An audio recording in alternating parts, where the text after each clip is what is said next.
for everything that we have to do. Well, here we are at Thriving Couples Money, and the concepts really don't change as far as inside out, but there's some things that are blocking you as a couple from having all the things you want. So let's go through these. And let's start out with the importance of money management and relationships. So it is a super important thing. What I'm not going to do is go over some of the things that you would normally, or you could probably look up, like how to budget and all of that. Like that's for somebody else. Maybe you can find a financial advisor. We had a couple scheduled for this during our time period here, so you can look them up as well. So we're not going into that as much. But what I want you to know is that your money in your relationship could either be a source of empowerment or it can create conflict in your relationship, right? So you guys could really remember I talked about abundance earlier. Like you guys could really be focused on growing that thing. But if one of you decides like, I don't want it to be that big, well, abundance is a part of us and that's an opportunity. So how do we grow it? If you could focus on growing it, then it starts to be like, oh, we're putting something together and we're actually contributing together. And it's something that we can connect around. And it's something that we make sure that we're creative with. Like all those things start to happen inside of that relationship. And then we feel more empowered in our relationship. But if we're not doing that, then it starts creating more conflict for us. It could be another situation that adds conflict to our relationship. So it's super important. So in order for us to do it differently, you have to assess what your money blueprint is. And what you're going to know about your money blueprint is that there are things that you're not even aware of that you operate on in your relationship today.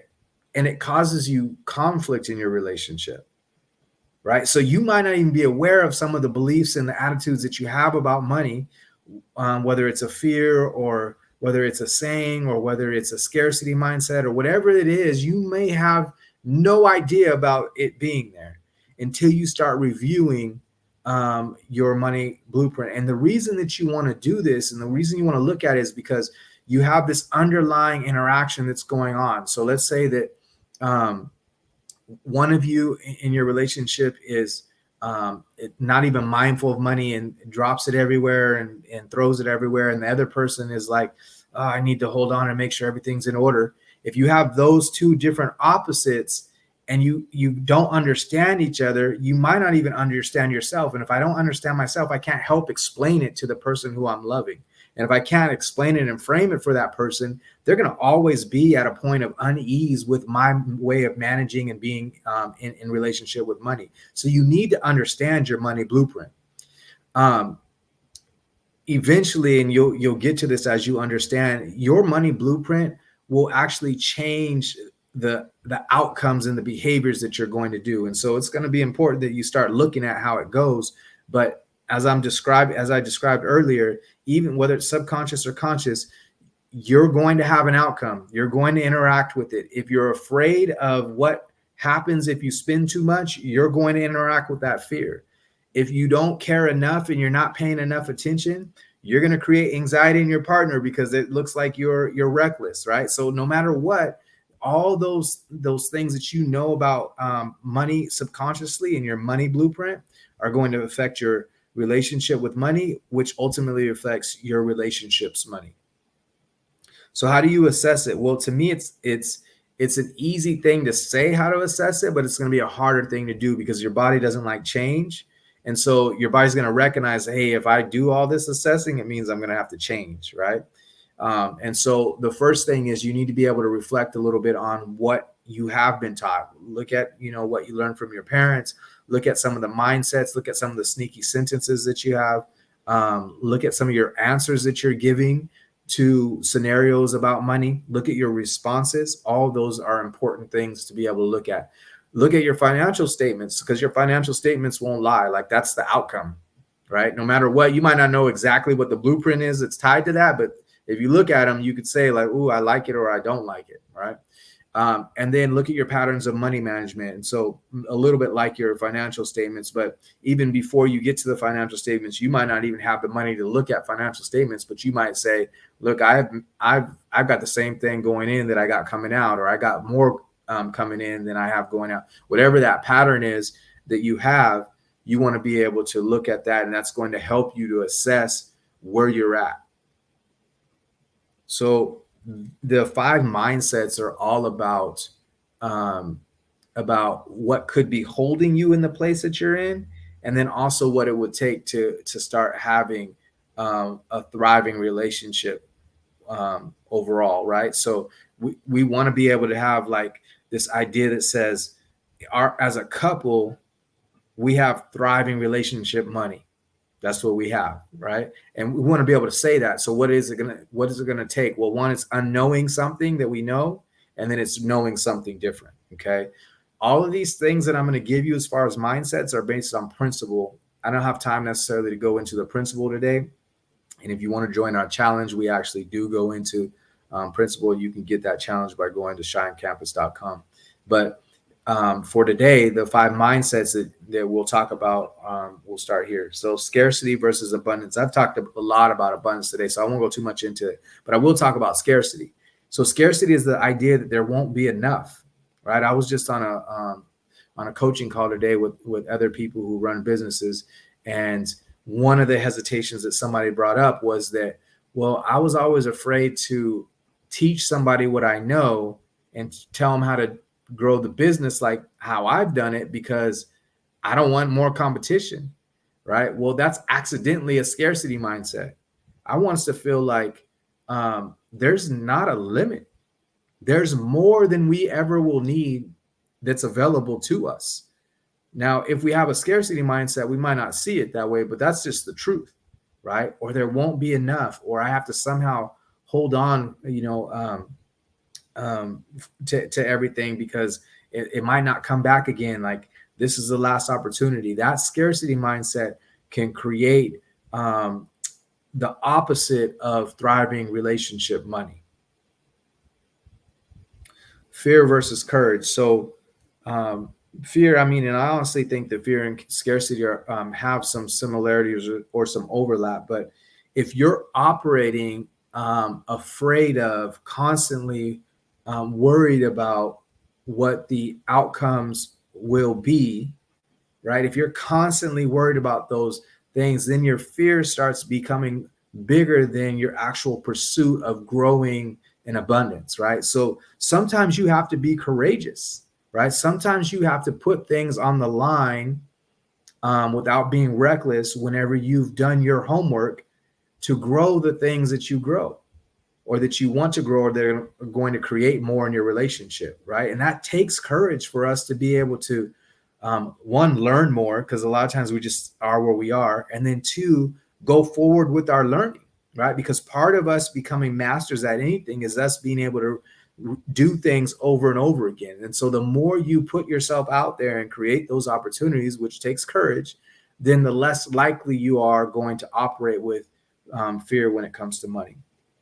The past versus future orientation. So I started to describe this in our last slide, but if you're always looking at what happened before, though, right? Or what did my parents say? Or what was I told growing up? If you're always looking at what has happened already, then you're not going to create the thriving relationship money that's going to help the conversations around money, that's going to actually get you to, as a couple, to really get to a thriving point, right? So we have to have more of a future orientation that says, look, we want to grow this, and the way to get to that growth spot is not about being stuck in the past and saying this already happened bad, so I'm not going to do that thing. It has to really be like, hey, we're headed a direction, and on the way to that direction, there's going to be hangups. There's going to be hardships, but we're not worried about that because we know what the future destination is. So whatever the in between is, or whatever the hardship is in between, we're headed somewhere, right? So be more future oriented, and you're headed towards thriving as a couple. Entitlement versus gratitude. So don't let this in your mind contradict everything that we just talked about. Entitlement is obviously the idea that says that something already is coming to you. You're not owed anything, right? Like there's a process to everything. And just because you do one thing doesn't mean that you're going to get all the things that you're supposed to be having, or that now all of a sudden, like, it's time for you to have the money and everything else. That's not the way it works, right? But if you can drop that sense of entitlement, like this should be mine, or it should be a certain way, and grow more gratitude, this helps us to keep a perspective and an attitude that will create wealth for us as a couple and grow our money in a different kind of way.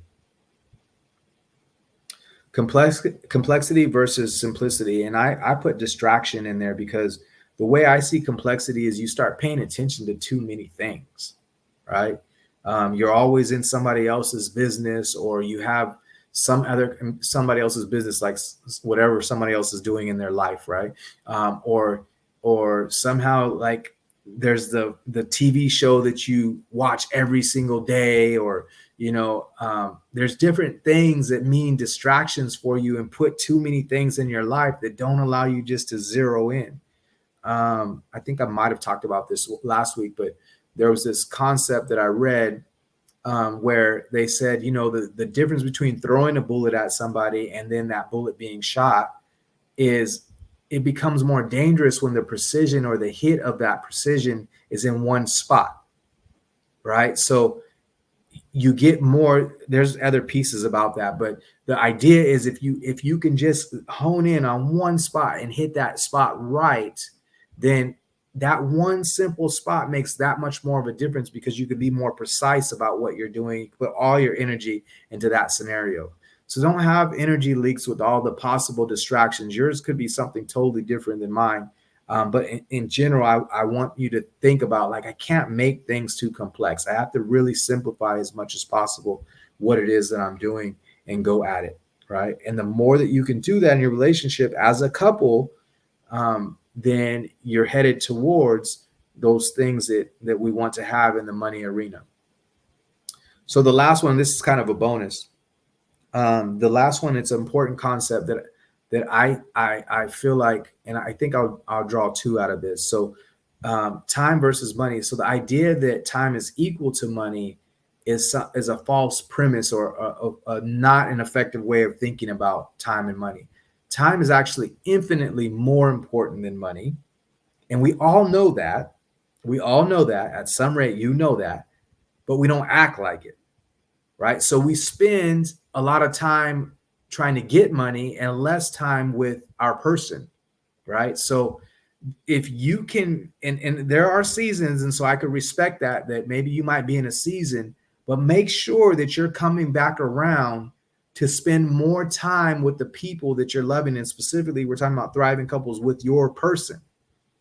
Don't let the pursuit of money take away more time than the pursuit of your relationship, because we all know that our time is way more important than our money. Our time with that person is way more important to us than the money, right?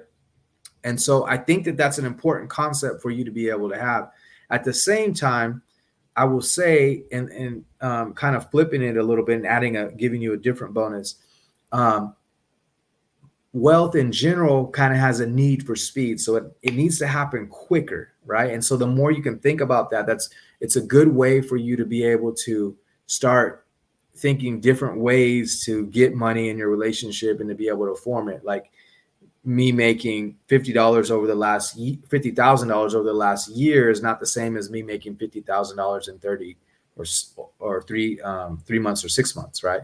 So just kind of think about that. Like, it has a need for speed, and we need to be able to put things in place that will help propel that.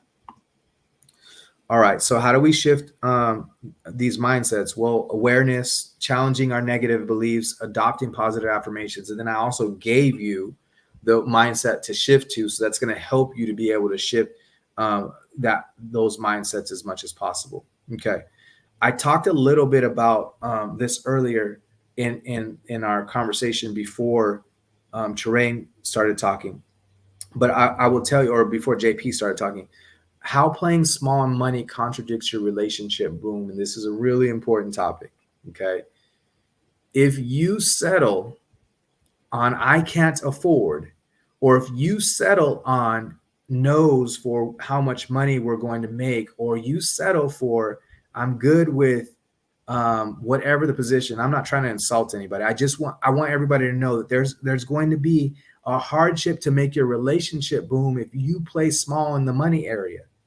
You have to, as a couple, think about money growth and wealth growth and being able to manage that and do it in a big kind of way. You have to be able to do that. Why? Because if I'm not doing that, then that act small isn't something that's attractive. That act small isn't something that propels goodness in my relationship, right? That act small isn't something that's helping me become the best version of myself.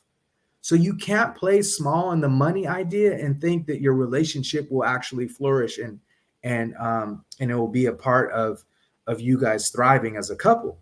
What you have to understand is that part of it is, and there's not a number value on this, you guys. So I'm not saying like everybody needs to make $1 million. What I'm saying is that you need to be thinking in your mind like, hey, money growth is an important thing for us, period. Right. And how do we do that? And we need to draw that out together, because otherwise, your relationship is just shrinking, right? So I think it was JP that mentioned earlier, how we do anything is how we do everything, right?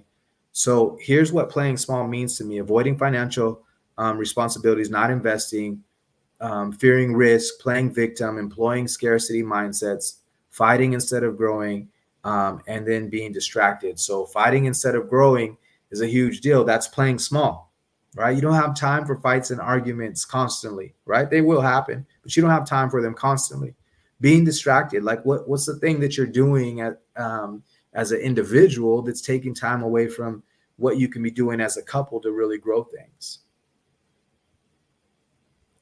So what would be the consequences? Well, one is that if we're not doing the things that we need to, there's going to be conflict. There's going to be a lack of trust. You're not going to be reaching your full potential as a couple.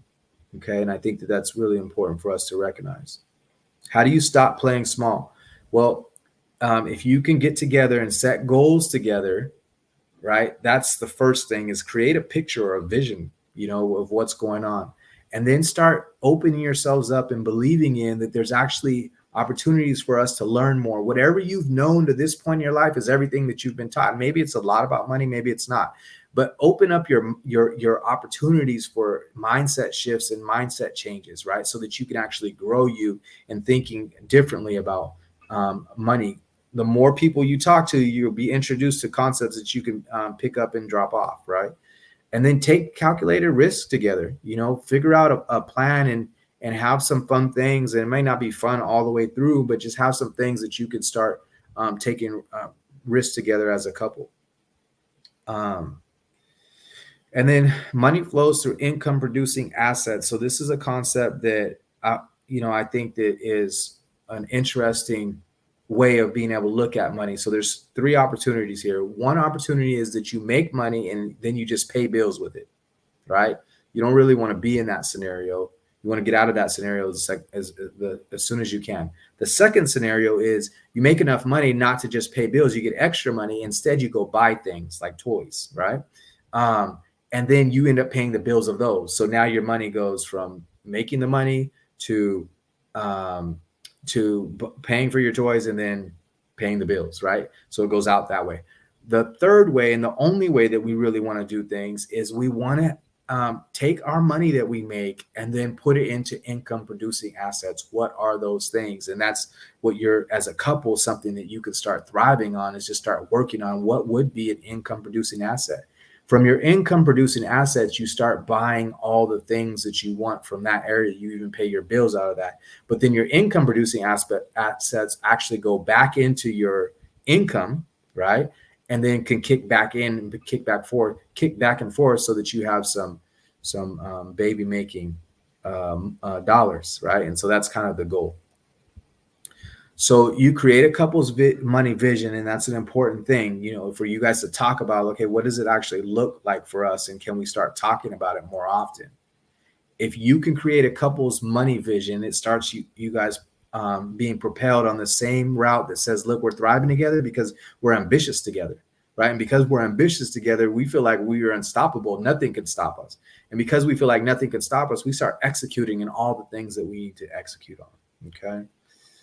All right, you guys, that is our week